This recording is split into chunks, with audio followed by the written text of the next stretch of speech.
Welcome to Stay Alive with Church Alive. And this is your host and president of Church Alive Development Corporation and the proud pastor of Church Alive Community Church. We have a special guest with us today, and that is the president of Women of Courage Mission. And she is also the co-pastor of Church Alive Community Church. And best of all, she's the wife of yours truly, Reverend Dr. Birkett. Women of Courage started back 2 years, and it was a dream that my wife had to bring the women together to do a great work for the Lord. And so at this time, I'm going to ask her to share with you a little bit of that dream and how it has been unfolding. Well, first I want to say thank God for the dream that he put inside of me and to give birth to this dream, Woman of Courage. So Woman of Courage was started in the church. And then after that, we started going out in the community to reach out to other women to be a part of us. And then I can't believe this. I didn't expect it to be like this. I thought we were just going to have like lunch and browse around and talk, Bible stuff and stuff like that. But it's greater than that.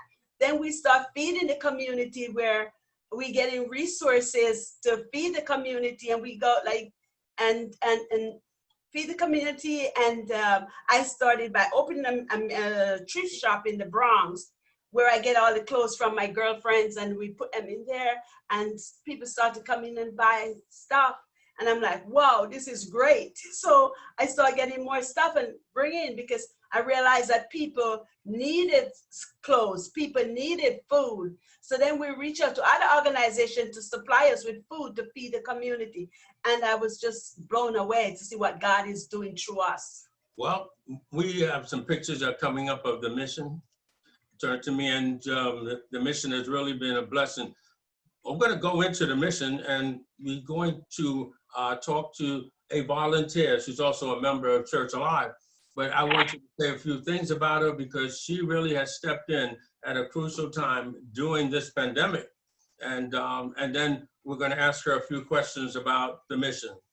Well, as I was saying, I thank God so much for her to step forward to be a volunteer for the mission, because she's doing a fantastic job. When you walk in the mission, it looked like a boutique, not like just a little mission or like a thrift shop. It looked like a boutique. She's welcoming. She welcomes everyone that comes there, and the place is clean, spectacular. You want to go there and see what God is doing through her. Great. Well, her name is Cynthia Bristol. Yes, her name is Cynthia. And she's online right now. And Cynthia, we're going to ask you a question. What is the response so far by the community to the mission? Well, first of all, greetings. My name is Cynthia Swanson Bristol, and I'm a proud representative of the Woman of Courage team. First, I would like to thank God, the Heavenly Father, for giving me this opportunity to talk about how this nonprofit organization mission benefits the community. The mission is well received in the community in many ways, especially in this time of crisis, when so many people like myself needs prayer and assistance such as food. The community is especially grateful for the mission because we offer a wide variety of selective, new and gently used items, such as clothes for all ages, accessories, shoes, care, product, toys, and home necessities. Now, tell us some of the items that are in the mission that we can't see any pictures right now, but we're going to put some pictures up a little later.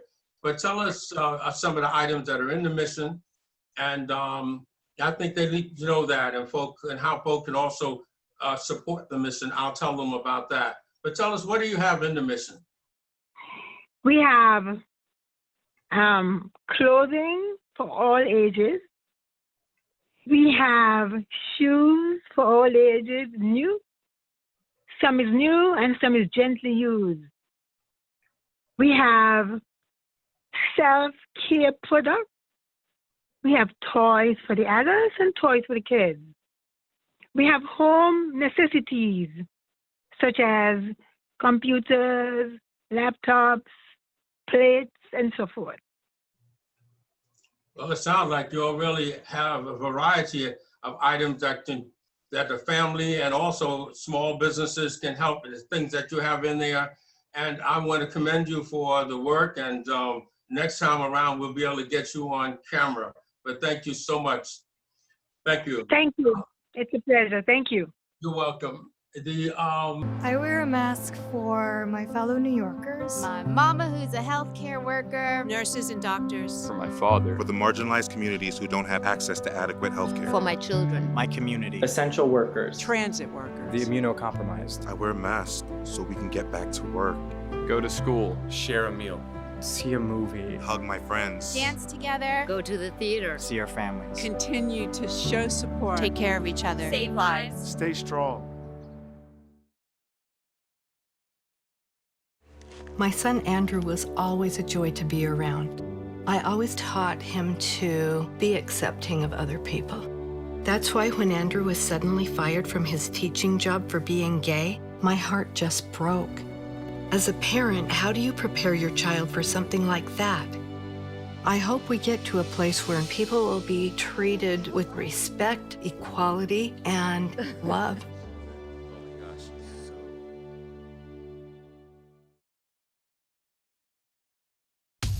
Washy, wash your hands.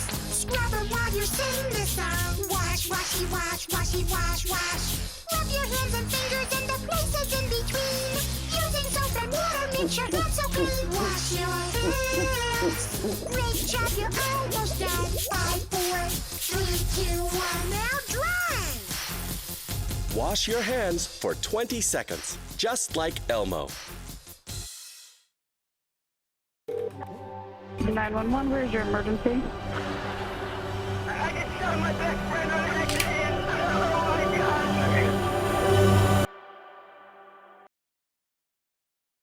Each year, hurricanes and major flooding threaten cities, towns, and rural homes across the Gulf states. So chances are there will be more storms and floods near here again. And between school, sports, and social lives, chances are you won't be with your kids when it happens. Will they know what to do?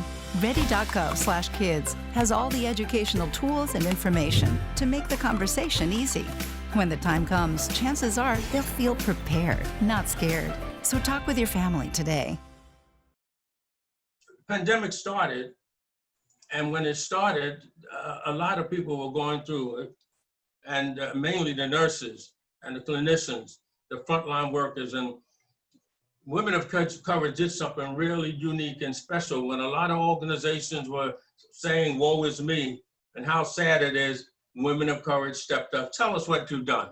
Well, when this pandemic started, everybody gets scared, right? So then one day I was watching, I think it was the news I saw, where nurses was just sitting in the corner and the floor, and I was like, wow, people don't even realize what nurses go through, that they don't work night shift and they have a bed at work.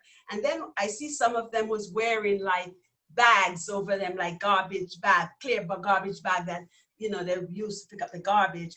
And I'm like, wow, this is crazy. So what I did, I reached out to organization and Women of Courage donate uniforms to 3 hospitals, plus isolation gowns for hospital. And we did snacks and coffee too, to keep them awake so they could go. And I thank God for, you know, allowing us to do that, you know, for the nurses, and we didn't do for the doctors, sorry guys, but we do for the nurses and isolation gowns for COVID unit.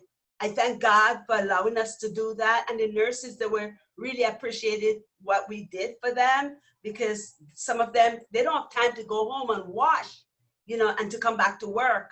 And they come, it was beautiful just to see them in the uniform, you know? This is great. Now, we've got some pictures of them and how grateful they were. Yes. And you recently have seen over the months, some of them coming into your store, am I correct? Yes, I see them come because I did not tell them that I was a part of Women of Courage. I just donate the uniform from Women of Courage. So when they come, they said, oh, you're the lady who donated the uniform. And I'm like, yes, you know. And then, you know, words get around that I'm a part of this Woman of Courage, this great mission that God give us to Now, do. something's been happening, I want you to share, because people aren't really understanding what the nurses and clinicians are going through, taking care of our people, and how they are struggling, and psychologically and sociologically and even economically. Tell us a little bit about, because you see them almost every day coming in to get uniforms. Tell us exactly, share with us what they're going through. Well, because sometimes people just see us, see nursing, just they think that it's all quote unquote good, but they're going through stress too, just like everybody else. But nurses have to put on a front, no matter what's going on around them, they have to have that pleasant face. They have to smile no matter what and deal with what comes in front of them.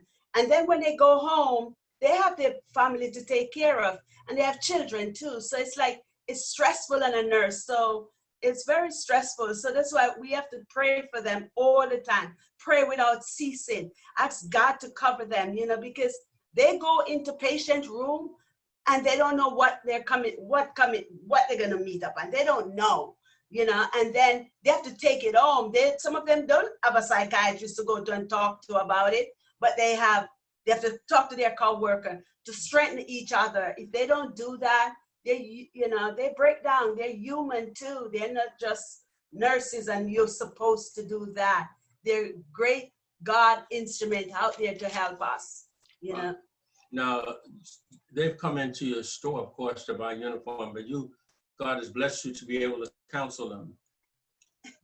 No, when they come in, we just talk as usual, like, you know, we just talk because it's good to talk. And we just talk and say what's going on. And we just talk about life in general, what's going on out there and how they're dealing with it and dealing with it, taking it home too. Well, you brought God into their lives. Some of them aren't in church. Some of them don't have Christ as their personal savior, but you've been able to bring a spiritual aspect to what they're going through. You want to share? Sometimes when they come in, I just have to tell them that, you know, the reason why they were chosen for this job is because God knows that He ordained them to do it. Because nurses they're like angel. God used them to minister to the sick people. So God cover them. So no matter what they see, they must remember that they serve a mighty God who loved them, and he put them there for a purpose, and their purpose is to help, and the purpose is to talk to the patient, and the purpose is to get them through this. And, you know, don't worry about what's going on. Don't worry about what the news media say. Just go and do your job. Forget everything else and go in, do your job, because God is in front of you. You're not going to get all broken up sometime, you know. Now, we're moving on past that, and recently you had a family back to school day, and you got a lot of publicity on that, and we have to thank a lot of organizations, you know, that have helped you. And tell us, how many book bags did you give out, and how many, just tell us what was done, because it was a tremendous event. Before we get into that, when the COVID hit, right? Mm-hmm. And then everybody was saying that you can't go out there, you can't do this because you're gonna get COVID, you can't do that. So what Woman of Courage did, because nobody was on the street. So we went out there, we was giving out blanket because it was cold at that time. We're giving out blanket, we were giving out care package with toothbrush and everything in, because people couldn't afford to buy. Some people couldn't afford to buy it because they're out of a job, they have no money, you know what I mean? So we go out there and we give them. We do provide food for the community. And then, you know, things was coming up to school. I think school was coming up. We were wondering if school was gonna be open. So we said, let us do this, because since some of the parents don't go back to work, they don't have money, they're out of a job, so let's see what we could do. So Woman of Courage, we get together with other organizations like 1199, Bronx Lebanon, and L Project. And you can't forget the New York Yankees. And L Project, New York Yankees. So they come with us. So we have all the foods and the bags to give out to the community, and it was fantastic. you know, when I see how much the community appreciate what was going on in that time of the pandemic. Yeah, we found a great partner in our Councilman Fernando Cabrera, and who really stepped up with giving us close to 200 book bags. Yes. And not only that, he came out there and he was with us. And so you're going to get some pictures on that if you haven't already seen it on News 11. At this unfold, a lot of recognition has been coming to the Women of Courage. Now we're going to go project for the future, and we have Thanksgiving coming up, and we got Christmas. Last year, Christmas was a success with something like 20,000 bags of food were given out, and 3,000 food vouchers, $25 each. But there's something you're going to do with this coming Thanksgiving with a ministry called Crew Inner City Ministry. Tell us about the love boxes. Okay, with Crew in Inner City, we're going to pack love boxes for Thanksgiving. And you know, the love box consists of potatoes, everything for Thanksgiving is going to be packed in that box. Last year we did, but this year is going to be fantastic because we're going to give out more this year.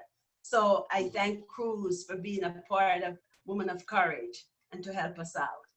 I want to say that all of our the efforts that we do was also connected with the Word of God. And we try to make sure that there are Bible books and Bible material and tracts and whatnot with all of the items that go out. If it's a bag of food, we're going to put in a Bible message. And if it's a uniform, we anoint the uniforms and pray over them. And with each uniform, we give them something to read that will inspire them, a word of God. And so we want you to know that it's not just giving out the material things, but it's also giving out the spiritual things that last a lot more than the physical. And so we want you to be part of it.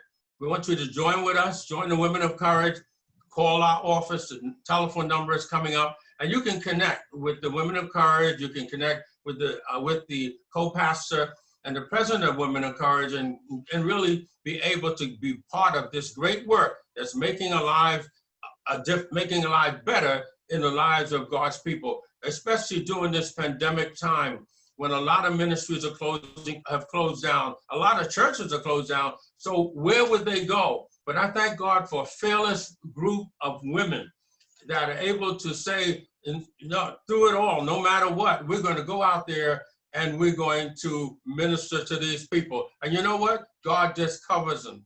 He's put a blanket over them, and he protects them from every hurt, harm, and danger and disease. And they have been very stalwart in that particular effort to meet the needs of God's people. Well, we're moving into Christmas, and we've been blessed to have the Armory again. Yes. And there's a lot of churches that are working with you. But I want to share with you a little bit of your experience personally with going out and giving out food vouchers to the people in the community. But that's part of the project for Christmas. Okay, last year, it was my pleasure to go into the supermarket and give the $25 voucher. You know, it just blew me away every year when we did that, because it's just not me alone. My other women from the Women of Courage, they go out by two to give out these vouchers. But my experience just blew me away every Christmas. Yes. Because when you go out there and see people buying food with their credit card, not debit card, credit card, then you realize that, oh my God, you know, this is bad. So when we pay for their grocery, they just stand up blown away. They just kisses you. They just thanking you, you know, for these great things, because they come to the supermarket with no money, but they want to provide dinner for their family. So it's a pleasure for me to go out there every Christmas, no matter how the snow is, I'm out there. It's a pleasure. I look forward for that every year. And I just want to thank the Yankees so much. They don't even know what they're doing, but I want to thank them so much for allowing us to do this. Well, you know, we can't really stop talking about the Women in Courage without talking about, I would call her your special assistant. And you know who I'm talking about.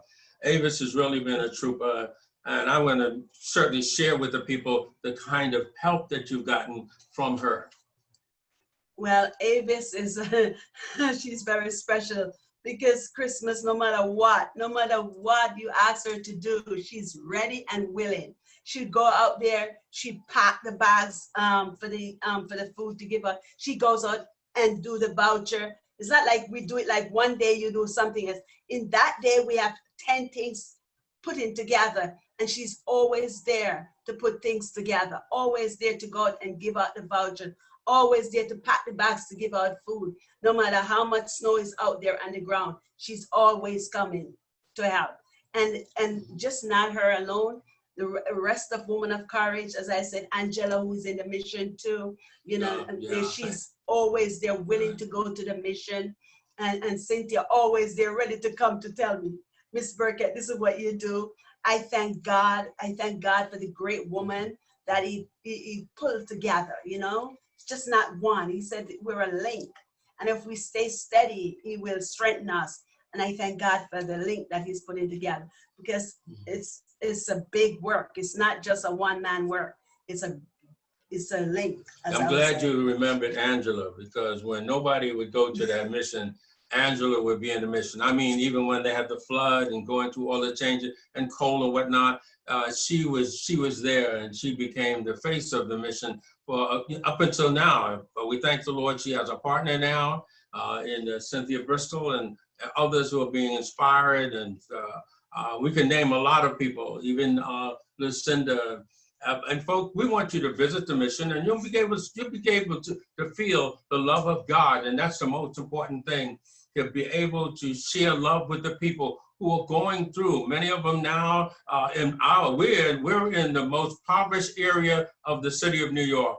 That's right, we're in the poorest district, is where Church Alive is located at, and where our mission is located. And so we're really on the front lines of the hurt and the pain and the suffering that people are going through. And we're there to show them God's love, and we're there to be able to give them something that will carry them for a day. And sometimes all they need is a day help, so they can get over that hump and then move on. And we're there more than a day. We're there every day. We're there. Our office is open, even with our immigration service, when a lot of people are cringing and fear and they don't know what to do. Our immigration service is there to counsel them and to help them, to show them how to do their papers and be able to give them the support that they need. And we have a lot of partners, and I thank God for that. There's something else you want to share? Now, I think I think I caught you off guard, but I want to also thank our men of valor. I want to thank our brother Fred, who is a yeoman who gives a lot of time, more time than probably anybody in the church, as far as servicing and making sure that things are set up. And he loves, and a lot of folk will probably know him because he's famous for walking the streets of the Bronx, giving out Bibles and masks and sanitizers and all those things that people need. But they need, they need a John the Baptist. They need somebody who's willing to stand out there in the cold of the winter and say, you know what, God loves you and God can help you. And here's a piece of literature. Here's where you can get some help. And so I'm a proud pastor of Church Alive, because we've got a host of people. And I wouldn't say a lot, but we have almost like how would you say, the little group of band of people that can bring down the walls of the enemy, that band of people that can go forth and do mighty things, and God has blessed me to have some real troopers in this area.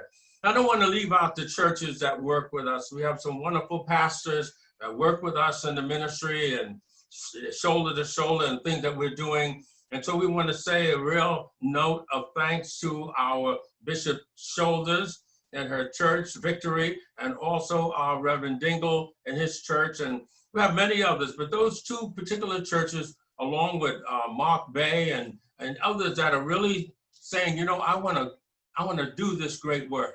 I want to work with Church Alive. I want to support this ministry. And I thank God for sending us that kind of help.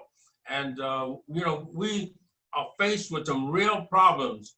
This pandemic is not getting any better, it's getting worse. But Church Alive is saying, we're going to meet this pandemic head on with the power of God, with the ability to do the great things. And God, God said, if you put me first, you know, he will move all those hindrances. We also have a prayer line. And folks, you really, really have to get onto this prayer line because it's there open 6 days a week at 11 o'clock. And people are calling in and they're getting healed, they're getting delivered, their needs are being met. One young man was calling in for prayer, and right while he was calling in for prayer, someone called him for a job. And that gives you just a slight snippet of the testimonies that are coming out of our prayer line. And I know that you need prayer. Every one of us, I know I need prayer. And that prayer line is there. And we want you to take the number down. It's going to come up on the screen. And you contact us and get on that line. And I know God's going to bless you like he has blessed others because he has no respect of person. We can't close this program without thanking Cynthia Bristol, volunteer service right now in the mission, and also commend the president of Women in Courage, Reverend Laurel Birkett. And I want to thank you so much for the great work that you're doing for the community. And thank you very much. Would you like to say something? Thank you so much for having me on your program today. Thank you. Have a blessed day. All right. We want you to know that we appreciate your prayers and support. Church Alive has been on television now over 30 years, and we've always brought you quality information, resources, and services. And we're going to continue until Jesus comes. But we need your prayers and we need your support. And then your support can come in many ways. And so all I want you to know is when you see the numbers coming up on the screen, the best support you can do is prayer. But there may be things that you want to go beyond that. And we want you to know that we're there. The telephone number is there. Make that call. And if you need counseling, it's fine. Just call and I will be there to counsel you, or one of our ministers will be there to help you. God bless you. Until next time, this is Reverend Birkett saying, we love you with the love of the Lord.